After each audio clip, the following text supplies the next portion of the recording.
Oh, come on, Mark. Don't be so hard on her. She's just the maid after all. You can't expect her to know the difference between a patisserie tart and this. Whatever this cardboard circle is. Linda's laughter rang through the dining room, sharp and brittle like breaking glass.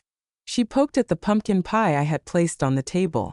A $6 pie from the grocery store, because my arthritis had been flaring up so badly that I couldn't knead dough that morning. I'm not being hard on her, Linda. I'm just saying it's Thanksgiving, my son Mark replied, not even looking at me. He swirled his wine. An expensive Cabernet I knew they couldn't actually afford. Mom, you had all week, you're retired, what else do you do all day? It's embarrassing. We have guests coming for coffee later, and I can't serve them this. I sat at the far end of the table, my hands folded in my lap, my hands rough, red with knuckles swollen from 40 years of scrubbing marble floors and polishing silver that didn't belong to me. I looked at my son, the boy I had put through private school by picking up extra shifts, by ironing sheets until 2 o'clock in the morning. He was wearing a suit that cost more than my car, sitting in a house that was mortgaged to the hilt, looking at me with pure, unadulterated shame. I'm sorry, Mark, I said softly. My hands were hurting today. I didn't want to come empty-handed. Well, sometimes empty-handed is better than bringing trash, Linda muttered, pushing the pie away as if it smelled bad.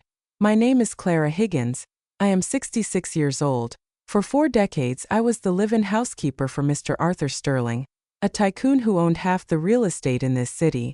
I raised his children. I managed his staff. I kept his secrets. And when he died 3 months ago, I lost not just my job but my home. I moved into a small one-bedroom apartment downtown. Mark hated that I was a housekeeper.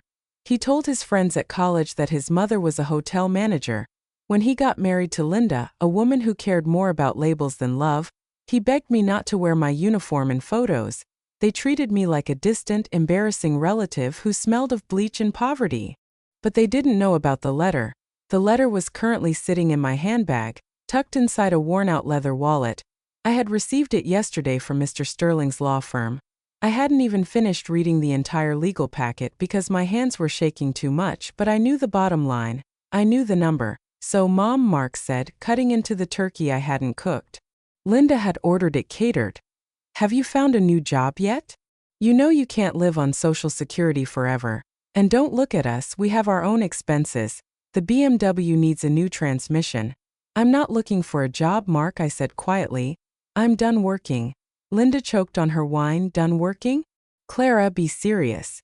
You have 0 savings. You spent your whole life cleaning up after a rich old man, who probably left you nothing but a thank you note. You're going to be a burden on us, aren't you? That's the plan?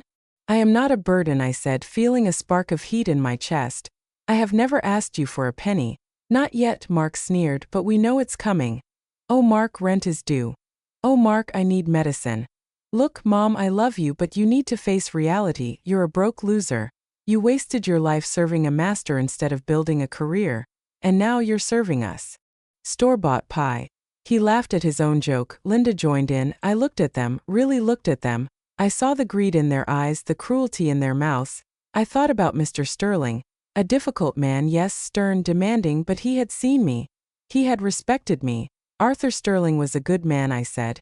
He was a miser, Mark scoffed. He died with $500 million and didn't leave a dime to his own kids. I read about it in the papers. His kids are suing the estate. They say the old man lost his mind. I bet he didn't leave you anything either, did he? Maybe a used vacuum cleaner? I didn't answer. I just took a sip of water. Does anyone have a lighter? Linda asked suddenly, patting her pockets. I need to light these candles for the centerpiece before the guests arrive. The atmosphere is too drab. Check Mom's purse, Mark said, pointing to my bag on the sideboard. She always carries matches. Old habits. No, I said, standing up, I don't have any. But Linda was already there. She was a snooper by nature. She grabbed my handbag, a cheap vinyl thing I had bought at a discount store, and dumped it onto the sideboard. Linda, I shouted, that is private. Oh, calm down, Clara. I'm just looking for a match, she said, rummaging through my tissues, my mints, my keys. Then she stopped. Her hand froze on the thick, cream-colored envelope with the gold seal of Hamilton, Weiss & Associates. What is this? She asked. Give it to me, I said, walking toward her. My heart was hammering against my ribs. It's from a law firm, Linda said, squinting at the return address. Mr. Sterling's lawyers? She looked at me, suspicion narrowing her eyes. Did you steal something, Clara? Are they suing you for stealing silver? Give it back, I commanded. I reached for it, but Linda was younger and faster. She yanked it away and tore open the seal. Let's see what Grandma Maid has been up to, Mark said, chuckling. He didn't even turn around, probably a cease and desist order. Linda pulled out the document. It was a summary of the bequest, a single page on heavy bonded paper. She started to read it. I watched her face. First there was a smirk, then confusion, her eyebrows knitted together. She lowered the paper, blinked, and raised it again. Her mouth opened slightly. The color drained from her cheeks, leaving her foundation looking like a mask of orange paint. Mark, she whispered. It was a strangled sound. What? Mark asked, chewing on a turkey leg. Did they catch her stealing the good towels? Mark, Linda said again, louder this time. Her hands were trembling. The paper rattled like a dry leaf. Look at this, I'm eating, Linda, just tell me, she. Linda looked at me. Her eyes were wide, terrified, and hungry all at once. $18 million. Mark dropped his fork. It clattered onto the china plate, the sound echoing in the silent room. What did you say? 18 million, Linda stammered. She turned the paper around and shoved it in his face. Read it. To Clara Higgins, for 40 years of unwavering loyalty and service, I hereby bequeath the sum of $18 million, along with the contents of my private safe deposit box. Mark snatched the paper. He read it. His eyes scanned the lines frantically back and forth as if trying to find the word joke or prank. He stood up slowly. He looked at the paper. Then he looked at me. The expression on his face changed, the sneer vanished, the contempt evaporated. In its place was a look of pure, unadulterated shock, followed quickly by a terrifying realization. The broke loser sitting at the end of his table was richer than he would ever be. Mom, he said. His voice was cracked, unrecognizable. Is this real? I walked over to him and took the paper from his hand. I folded it carefully and put it back in the envelope. I put the envelope back in my purse. I zipped the purse shut. Yes, I said calmly, it is real. Mr. Sterling knew his children were vultures. He knew they only waited for him to die so they could tear his empire apart. He told me once that I was the only person in his life who never asked him for a thing, so he gave me everything. I slung the purse over my shoulder. I think I'll go now, I said. I'm not hungry, and I wouldn't want to embarrass you with my store-bought pie. I turned to leave. Wait, Linda screamed. She practically leaped over her chair to block the hallway. You can't go. Excuse me? I asked. You can't just leave, Mark said, rushing to join his wife. They stood side by side, blocking the archway to the front door. Mom, we need to talk. We need to process this. There is nothing to process, I said. You made your feelings about me very clear. I am a maid, I am a burden, I am a loser. I'm going home to my apartment. No, Mark said, putting on a frantic fake smile. Mom, you misunderstood. We were joking. That's just our sense of humor. We love you. We were just worried about you, that's all. We wanted to push you to be better because we care. You called me trash, I said. You said I wasted my life. I was stressed. Mark said, sweating now. The car, the house payments. Mom, you know how it is. Money makes people say crazy things, but now everything is different. We're family. We have to stick together. Family, I repeated. Funny how that word only comes up when there's a check involved. I took a step forward. Move, Mark. I can't let you leave, Clara, Linda said. Her voice had changed. It wasn't mocking anymore. It was dangerous. You're in shock. $18 million? That's too much for a woman your age to handle. You'll get scammed. You'll have a heart attack. You need to sit down. We need to call a financial advisor. My cousin is a wealth manager. He can be here in 20 minutes. I have my own lawyers, I said. Mr. Sterling's lawyers, they don't care about you. Mark shouted. They just want their fees. Mom, listen to me. You're confused. You're overwhelmed. You need to stay here tonight. We'll protect you. Mark walked past me to the front door. He turned the deadbolt. Then he engaged the security latch. Then he put the key in his pocket. My blood ran cold. Mark, I said, my voice low, unlock that door. It's for your own good, Mom, he said, panting slightly. You're not thinking straight. If you walk out there with that letter, someone will rob you. You're staying here. We're going to figure out how to transfer these funds into a family trust. Something safe. Something we can manage for you. Manage for me. I laughed, a dry, bitter sound. You can't even manage your own credit card debt, Mark. Do you think I don't know? I'm a maid, not an idiot. I cleaned your office last Christmas when you asked me to help organize. I saw the notices. You're broke. Mark's face turned red. That's none of your business. It is when you tried to imprison me to get my money, I said. We're not imprisoning you. Linda shrilled. We're being responsible. You are 66 years old, Clara. You spent your life scrubbing toilets. You don't know how to handle $18 million. You'll give it all to some televangelist or some cat charity. We deserve that money. We are the ones with a future. We have children. My grandchildren, I said. The ones you don't let me see because I don't buy them expensive enough gifts.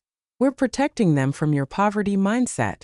Linda spat, but now you can fix everything. Just sign it over to Mark. He'll give you an allowance. You can live here. In the guest room. No, wait, we'll move the boys together. You can have the second bedroom. You can live like a queen, Clara. Just sign the papers. They were closing in on me. Mark was big. He had played football in college. And Linda was manic, her eyes darting around the room as if counting the cash in her head. I realized with a jolt of terror that they weren't going to let me leave. Not with that letter. Not until they had what they wanted. Greed does terrible things to people. It strips away their humanity and leaves only hunger. I had to think fast. I had to be the Clara who managed a 20-room mansion, who dealt with temperamental chefs, drunk guests, and crisis situations without breaking a sweat. I took a deep breath. I swayed on my feet. I let my hand flutter to my chest. Mark. I gasped. My chest? What? Mark stopped. I can't breathe, I wheezed, slumping against the sideboard. The stress. My heart. I slid down to the floor, clutching my purse to my chest. Oh God, Mark said, is she faking? I don't know. Linda yelled. Kick her. See if she moves. Linda. Mark yelled. If she dies, the money goes to probate. It could take years. We need her alive to sign the transfer. Mom. Mark knelt beside me. Mom, breathe. Just breathe. Do you have pills? Water. I whispered. I need my pills. In the car. The car? Mark patted my pockets. Where are your keys? I groaned. Mark grabbed my purse. He ripped it open again. He threw the keys to Linda. Go get her pills. Quickly. Linda ran to the door. Mark unlocked it with trembling hands. Hurry. He screamed. Linda threw the door open and sprinted toward my old sedan parked in the driveway. Mark turned back to me. Mom, hang on, just hang on. We're going to take care of you. Just don't die on us, okay? Think about the money. Think about us. As soon as Linda was down the driveway and Mark was distracted watching her, I stopped wheezing. I sat up straight. Mark looked down at me, confused. Mom? I reached into my pocket. I didn't have heart pills. I had my phone. And I had already dialed a number before I hit the floor. I pressed the speaker button. Mr. Sterling's Estate Security Division. This is Chief Miller. Mrs. Higgins, are you there? We heard a disturbance. The voice boomed from my phone, calm, authoritative, and terrifyingly loud. Mark froze. His face went pale white. Chief Miller, I said, my voice steady and cold. My son Mark and his wife Linda have locked me in their home. They are attempting to coerce me into signing over my inheritance. They have physically blocked my exit. I am currently at 42 Oak Drive. Copy that, Mrs. Higgins, Chief Miller replied. We have your GPS location. I have 2 units 3 minutes away. Local police have also been dispatched with a priority kidnapping call. Do not engage. Help is imminent. Mark scrambled back, crab walking away from me on the floor. Kidnapping? Mom, no. I didn't. We were just. You were protecting me? I asked, standing up. I smoothed my skirt. I picked up my purse from where he had dropped it. Mom, please, Mark stammered. He was crying now, tears of pure fear. Please tell them it's a mistake. I'll lose my job. I'll lose my license. Linda. She made me do it. She made you call me a loser? I asked. She made you lock the door? Linda came running back into the house empty-handed. I can't find any pills. There's nothing in the car except. She stopped. She saw Mark on the floor weeping. She saw me standing tall. She heard the sirens in the distance. What did you do? She whispered. I took out the trash, I said. I walked past Mark. I walked past Linda. She shrank against the wall, too terrified to touch me. I walked out the open front door into the cool autumn air. The pie I had brought was still on the table, untouched. A cheap, store-bought thing, just like their love for me. I walked down the driveway just as the first police cruiser turned the corner, lights flashing blue and red against the twilight. I didn't look back. I spent that night in the presidential suite of the St. Regis Hotel. It was one of the properties Mr. Sterling owned, and the staff knew me. For 40 years I had entered that hotel through the service entrance, carrying laundry bags or supervising the cleaning crews. That night, the doorman, a man named Henry whom I had known for a decade, opened the main doors for me. Good evening, Mrs. Higgins, he said, tipping his cap. Mr. Weiss called ahead. We have the suite prepared. Is there anything you require? Just tea, Henry, I said, my voice trembling slightly now that the adrenaline was fading. And please tell the front desk not to put through any calls, no matter who they say they are. Understood, ma'am. I sat in a velvet armchair overlooking the city skyline, clutching a porcelain teacup. My phone, which I had placed on the coffee table, lit up every few seconds. Mark, 42 missed calls. Linda, 28 missed calls. Unknown number, 15 missed calls. I watched the screen glow and fade. It was like a heartbeat. A desperate, frantic heartbeat of two people realizing their lives were collapsing. I didn't answer. I simply watched the city lights and thought about the $18 million. It wasn't just money, it was freedom, it was a shield. For 40 years I had been invisible. I had been the hands that cleaned, the back that bent, the voice that said, yes, sir, and right away, ma'am. Now I was the one holding the keys. The next morning, I met with Mr. Weiss, the lead attorney for the estate. He was a shark of a man, sharp and ruthless, but he had loved Arthur Sterling and by extension he respected me. We have the police report from last night, Mr. Weiss said, sliding a file across his mahogany desk. Kidnapping, unlawful imprisonment, attempted extortion. The district attorney is very interested. Mark and Linda spent the night in a holding cell. They were released on bail an hour ago. I don't want them in prison, I said. Quietly. Mr. Weiss looked surprised. After what they did. They are idiots, Mr. Weiss. Greed made them stupid, but Mark is still my son. I don't want to destroy his life. I just want him out of mine. Very well, Mr. Weiss nodded. We can drop the criminal charges if they agree to a restraining order. But Clara, you need to understand something. They will not stop, they have debts, we ran a credit check. They are underwater on the house, the cars, everything. They saw you as their lifeboat. Now that you've sailed away, they are going to drown. And drowning people panic. Let them panic, I said. I have a purchase to make. A purchase? The Sterling Mansion, I said, the main estate on the hill. I know the children are putting it up for auction next week to liquidate the assets. Mr. Weiss raised an eyebrow. You want to buy the house you cleaned for 40 years? I don't just want to buy it, I said, I want to live in it. It's the only real home I've ever known. I know every creak in the floorboards. I know how to coax the boiler to work in the winter. Arthur loved that house. He didn't want it turned into condos. It will cost a significant portion of your inheritance, Mr. Weiss warned. $5 million at least. Do it, I said, and I have a plan for the rest. The purchase went through in 3 days. The Sterling children, Arthur's biological vultures, didn't care who bought it as long as the check cleared. They didn't even look at the name on the deed. They just wanted their cash so they could go back to their yachts in Monaco. 2 weeks after the Thanksgiving incident, I moved back into the mansion. But this time I didn't go to the servants' quarters in the basement. I walked up the grand staircase. I opened the doors to the master suite. I sat on the balcony where Arthur used to smoke his cigars. And I looked out over the gardens I had weeded on my hands and knees. It was mine. All of it. I hired a new staff, but I hired them differently. I hired older women. Women like me who had been discarded by the workforce, who were considered too old or too slow. I paid them double the market rate. I gave them full benefits. I told them this is not a hotel. This is our home. We take care of it and it takes care of us. Then the inevitable happened. It was a Tuesday afternoon.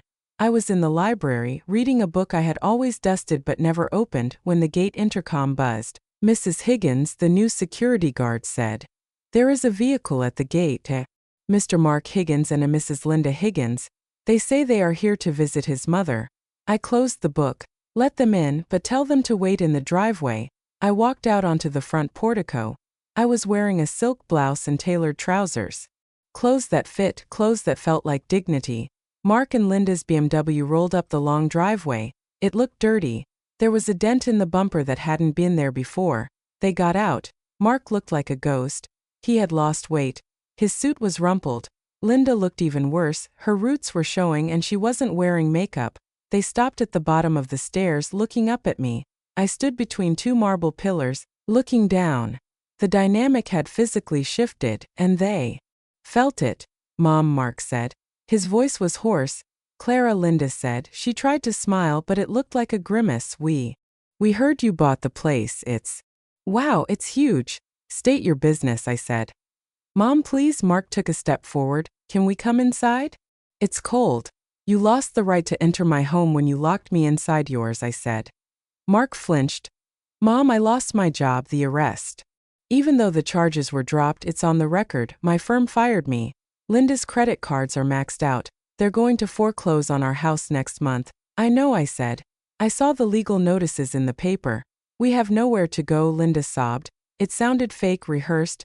"Clara, please, you have $18 million. You have this giant house with 20 bedrooms. Are you really going to let your son and grandchildren live on the street?" "We're family." "Family," I repeated. "You keep using that word. Let me tell you what family is. Family is the people who sat with me in the hospital when I broke my hip, while you were on a ski trip you couldn't afford. Family is Mr. Sterling, who asked me about my day when you didn't call me for 3 years. Family is respect." "I'm sorry," Mark yelled, falling to his knees on the gravel. "I'm sorry, okay? I was a jerk. I was ashamed. I wanted to be rich so bad that I hated you for being poor.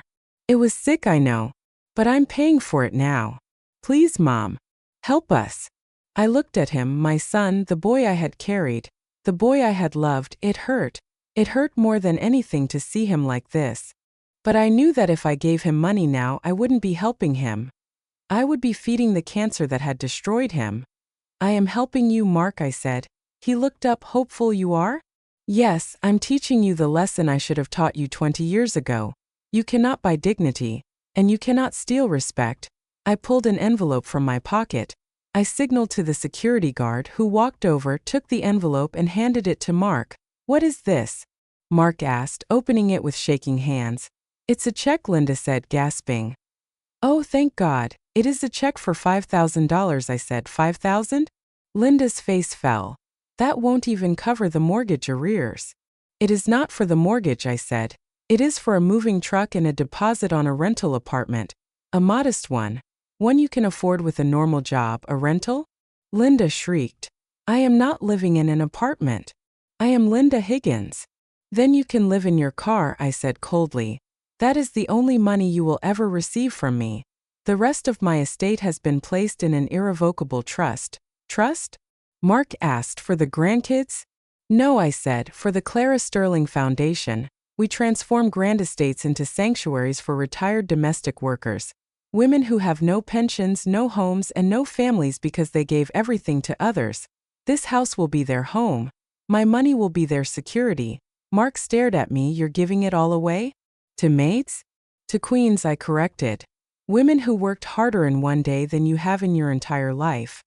I turned around. "Mom!" Mark screamed. "Mom, don't walk away. You can't do this." "Clara!" Linda yelled. "I'll sue you. I'll tell the papers you're crazy."